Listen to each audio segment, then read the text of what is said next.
Here we go. Shirtless Bill Ward. Hey, Bill, did you watch any of the footage from Sabbath's last show event? The lineups are really good. All I heard was it was fucking incredible.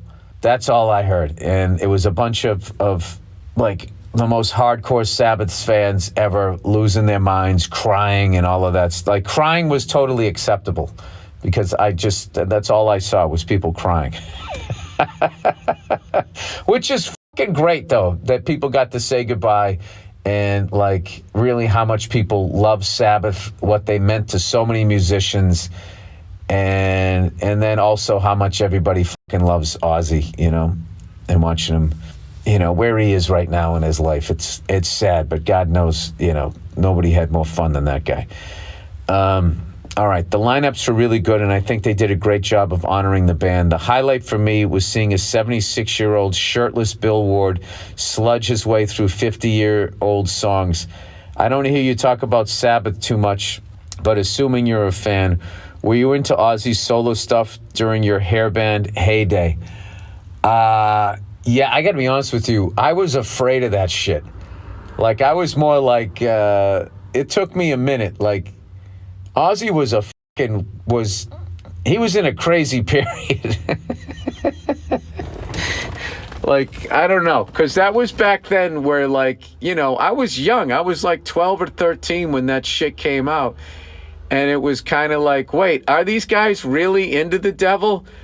Am I going to listen to this fucking album and something bad? It was part of the thrill of listening to it. It's all ridiculous now, but like, there was a lot of, parents were disturbed by it. And that Bark at the Moon cover, it's kind of funny to look at now, but it was disturbing back in the day.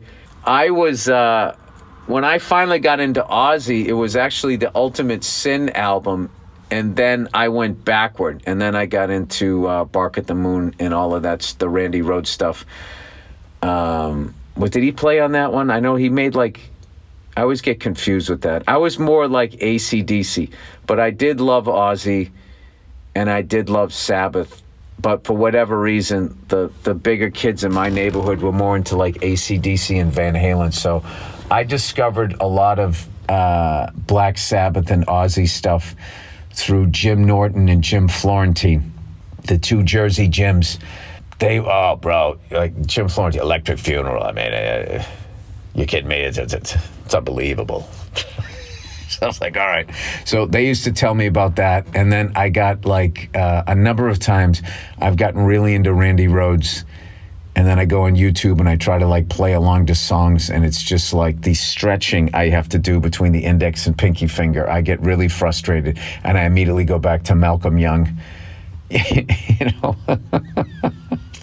3-chord riffs. But I am a huge fan of all of that, but as far as them being my go-to and always listening to them, I for some reason I just never did. But then when I go back and listen to it, I'm like, this is fucking unreal. It's unreal music, I don't know why. I always end up going back. I was like AC/DC, Aerosmith, Stevie Ray Vaughan. That was sort of like music that I listened to and it never left me. And then I got into Zeppelin, and then I got into Bonham, and that was it. Me just to make it to Van Halen and AC/DC, and that was just the kids I was at school, with. And I feel like Sabbath and Ozzy was for the really hardcore burnout kids with the fucking jean jackets, and they were doing drugs by 6th or 7th grade. So I think that whole world, Ozzy and Sabbath got lumped into all of that. And I just knew that those kids were going down a road I didn't want to go down.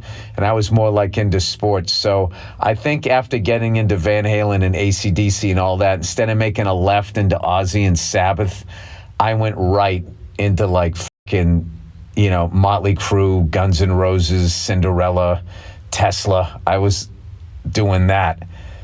And I even missed out on Metallica and Slayer and all of that shit, which I now love. But I missed out on a lot of shit. I was more a sports person growing up.